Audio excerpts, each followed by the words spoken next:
প্রোগ্রামগুলো দেখে।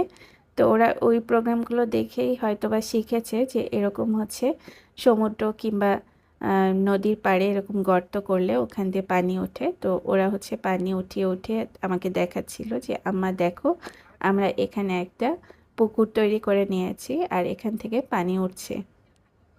তা আমারও দেখতে ভালো লাগছিল। ছোটবেলায় এরকম বালি কাদা এগুলো দিয়ে খেলতে হয়তো সবাই খুব পছন্দ করে।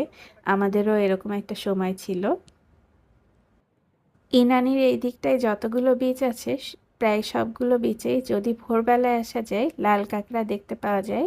তবে এই যে আমরা যেহেতু বিকালের দিকে আসছি, তো এই টাইমে আসলে লাল কাঁকড়া আমরা দেখতে পাইনি। তবে এর আগে যখন ইনানি সাইডে থেকেছি তখন কিন্তু এদিকটাতে সকালবেলা আসা হয়েছে এবং প্রায়ই হচ্ছে লাল কাঁকড়া দেখেছি। আমার মনে হয় সমুদ্রের পাড়ে গেলে সব ধরনের ক্লান্তি কেটে যায়। এমনিতেই এই যে হাঁটা